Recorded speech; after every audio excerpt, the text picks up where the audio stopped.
नमस्ते।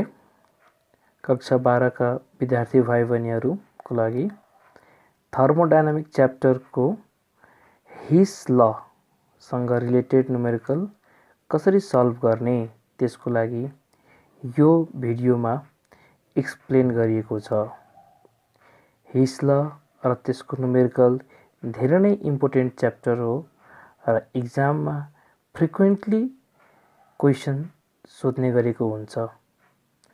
क्वेसन यस्तो प्रकारको छ, calculate the enthalpy of formation of ethane at 298 Kelvin if the enthalpies of combustion of carbon, hydrogen and ethane C2H6 are minus 94.14 kilocalorie, minus 68.47 kilocalorie and minus 373.3 kilocalorie respectively. Carbon, hydrogen र इथेनको इन्थाल्पिज of कम्बुसन अथवा hit of कम्बुसन given छ र यसको हेल्पबाट enthalpy of formation of ethane निकाल्नुपर्ने हो। सबभन्दा पहिले यहाँ बुझ्नुपर्ने कुरा के छ भने इन्थाल्पी अफ फर्मेसन भनेको के हो र इन्थाल्पी अफ कम्बुसन भनेको के हो।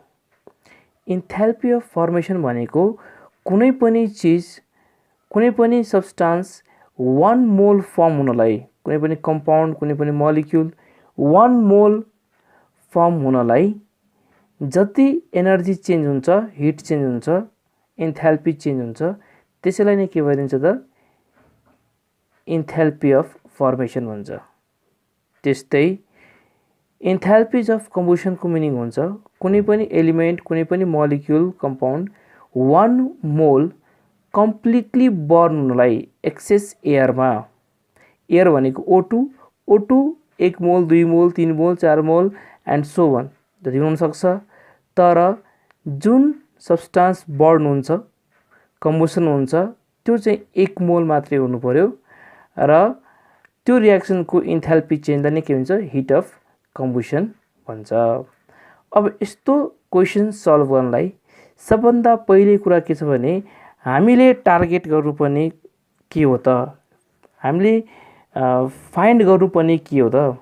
यहाँ के देखियो भने हामीले फाइन्ड गर्नुपर्ने कुरा छ enthalpy of formation of ethane रहेछ। फर्मेसन भनेको त प्रोडक्ट हो भनेपछि यहाँ इथेन के देखियो त प्रोडक्टको फर्मेसन हुन्छ भने सबभन्दा पहिले हाम्रो टार्गेट इक्वेसन के रहेछ त हाम्रो enthalpy of formation of ethane भनेपछि प्रोडक्टमा हामीले इथेन बनाउनु पर्यो। यो रियाक्सनको इथाल्पी चेन्ज हामीले निकाल्नु पर्ने हो। अब यो इथेन बन्छ कहाँबाट त? यो इथेन बन्छ यसकै एलिमेन्टबाट। यसको एलिमेन्ट कार्बन 2टा र हाइड्रोजन 6वटा छ। अब यसको एलिमेन्ट कार्बन 2टा चाहियो, 2टा कार्बन यतापट्टि। अब हाइड्रोजन त डाइएटमिक मोलिक्युल हो, H2, यो चाहिन्छ 3टा 3H2 हो। यसैलाई भन्छ इन्थाल्पी अफ फर्मेसन भन्छ इथेनको, किनकि यहाँ प्रोडक्टमा इथेन 1 मोल रहेछ, फर्म भएको रहेछ। एलिमेन्ट जतिसुकै मोल होस् मतलब भएन, जुन चिज फर्मेसन हुनुपर्ने हो त्यो चिज चाहिँ 1 मोल चाहिँ हुनु पर्यो। यो रियाक्सनको इन्थाल्पी चेन्ज वाट यो निकाल्नु पर्ने टार्गेट इक्वेसन यो। अब यो इक्वेसन निकाल्नलाई हामीलाई त्यहाँ 3टा हिट अफ कम्बुसन दिएको छ, कार्बनको, हाइड्रोजनको र इथेनको। हिट अफ कम्बुसन अफ कार्बनको मिनिङ के हो त? हिट अफ कम्बुसन अफ कार्बनको मिनिङ भयो, अब हामीलाई गिभेनमा के रहेछ भने heat of combustion of carbon means 1 mole of carbon बन्नु पर्यो। यहाँ कार्बन चाहिँ 1 मोल हुनु पर्यो, त्योभन्दा बढी चाहिँ हुनु भएन, किनकि कार्बन के त रियाक्टेन्ट हो।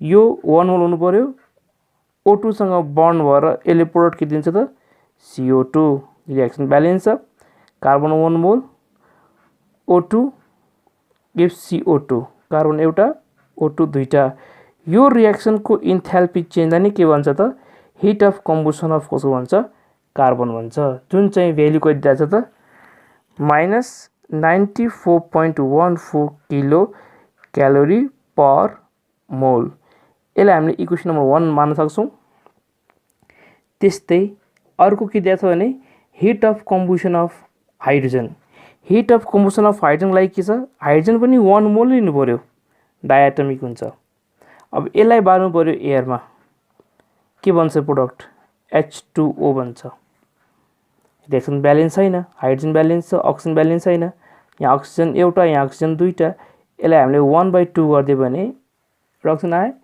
यो रिएक्सनको इन्थ्याल्पी चेन्ज नै के हो त हिट अफ कम्बुसन अफ कसको हाइड्रोजन कति रहेछ -68.47 किलो क्यालोरी पर मोल इक्वेसन नम्बर 2 त्यस्तै अर्को दिएको छ heat of combustion of ethane ethane पनि 1 मोल नै बर्न गर्नु पर्यो बर्न हुने चिज रिएक्टेन्ट हो रिएक्टेन्ट लेख्नु पर्यो 1 मोल अफ इथेन नै बाल्नु पर्यो 1 मोल यो त बढी हुनु भएन अब एक्सेस एयरमा बर्न भएर के भन्छ यो हाइड्रोकार्बन छ भने पक्कै पनि के बन्छ CO2 + H2 बन्छ हाइड्रोकार्बन बर्न भएपछि अब ब्यालेन्स हेरौँ कार्बन दुईटा यहाँ एउटा छ कार्बन यहाँ 2 हाइड्रोजन 6 वटा यहाँ दुईटा छ 3 अक्सिजन कति भयो यहाँ 2 2 4 र 3 7 यहाँ 2 छ 7 राख्यो भने 14 भयो अब 7 मात्र चाहियो हामीलाई डिभाइड बाइ 2 गरिदिने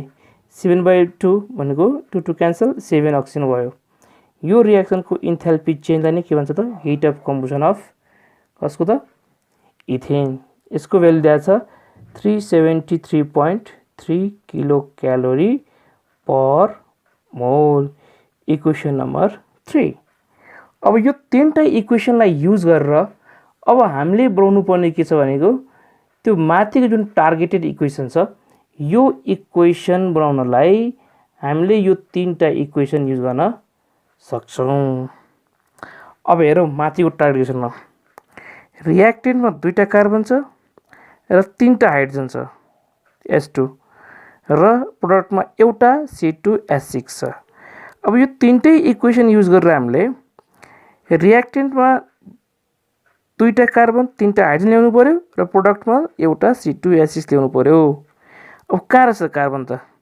इक्वेसन नम्बर 1 मा हाइड्रोजन कहाँ रहेछ त इक्वेसन नम्बर 2 मा डाइरेक्टली जोड्दा त भएन यहाँ दुईटा कार्बन चाहियो त्यही भएर इक्वेसन 1 लाई के गर्ने त हामीले 2 ले मल्टिप्लाई गर्ने मल्टिप्लाइङ इक्वेसन 1/2 त्यस्तै यो इक्वेसन 2 लाई हामीले मल्टिप्लाई गर्नु पर्यो 3 ले एन्ड इक्वेसन 2/3 एन्ड के गर्नु पर्यो हामीले एडिङ गर्नु पर्यो अब यहाँ कति भयो त 2 carbon plus 2O2 gives 2 CO2 अब यो रिएक्सन त 1 मोल लाई थियो यति भ्यालु अब यहाँ त 2 मोल भइसक्यो कार्बन त्यसपछि भ्यालु पनि के हुन्छ चेन्ज हुन्छ यसको कति हुन्छ डबल हुन्छ यसको डबल कति हुन्छ त डबल गर्नु पर्यो यसको डबल भ्यालु यसको कति हुन्छ त क्याल्कुलेट गर्दाखेरि यसको भ्यालु हुन्छ -188.28 किलो क्यालोरी अब पर मोल लेख्नु भएन यो 2 मोल लाई भयो त्यस्तै अब यहाँ इक्वेसन 2 लाई 3 ले मल्टिप्लाई गर्नु पर्यो 3H2 + 3/2O2 न गयो गिव्स 3H2O अनि यसको पनि इन्थ्याल्पी चेन्ज यो त 1 मोल हुँदाखेरिको हो यहाँ 3 मोल भइसक्यो अनि यो पनि 3 मोल लाई के हुन्छ ट्रिपल हुन्छ यसको यसलाई हामीले मल्टिप्लाई गर्यो भने यसको भ्यालु कति हुन्छ त 205.41 किलो क्यालोरी अब यो दुईटै इक्वेसनलाई हामीले जोड्नु पर्यो जोड्दा के आयो त हाम्रो त दुईटा कार्बन तीनटा हाइड्रोजन यो जोड्दाखेरि हुन्छ 7/2 O2 gives 2 CO2 plus 3H2O र यो पनि त जोडिन्छ दुई जोड्नु पर्यो जुदा कति मात्रै आयो त यसको भ्यालु आउँछ जोड्दाखेरि 393.69 किलो क्यालोरी। यसलाई इक्वेसन हामीले 4 मान्दा हुन्छ।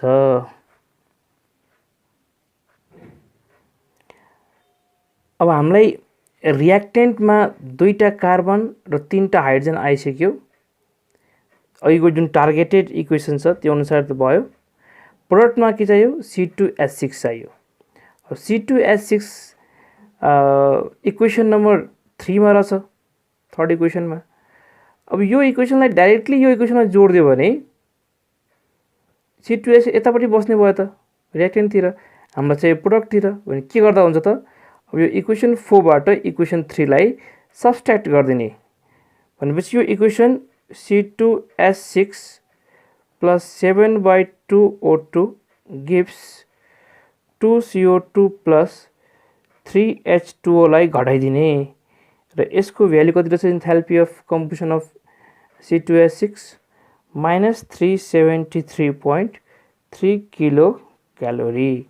अब यसलाई हामीले सब्स्ट्र्याक्ट गर्नुपर्ने हो। Subtract means what? Minus minus minus minus, यहाँ पनि के हुन्छ? माइनस। अब यहाँ हेर 7/2O2 plus plus minus minus 7/2 यो क्यान्सल भयो, 2CO2 प्लस र माइनस 2CO2 यो पनि क्यान्सल भयो, 3H2O पोजिटिभ र plus minus minus 3H2 cancel भयो। बाँकी त के भयो त? 2 कार्बन प्लस 3H2। अब यो नेगेटिभ C2H6 लाई यतापट्टि लगइन गरिदिन्छ, पोजिटिभ हुन्छ C2H6। यहाँ त के पनि भ्यालु बाँकी भएन। अब यसको डेल्टा एच कति बाँकी भयो त? यो माइनस माइनस के हो त? पोजिटिभ भयो, प्लस 373.3 र माइनस 393.69 लाई हामीले घटायो भने कति आउँछ? -20.39 किलो क्यालोरी पर मोल यहाँ लेख्न पाइयो, किनभने यो 1 mole of formation of C2H6 ले गर्दा हो। Thank you.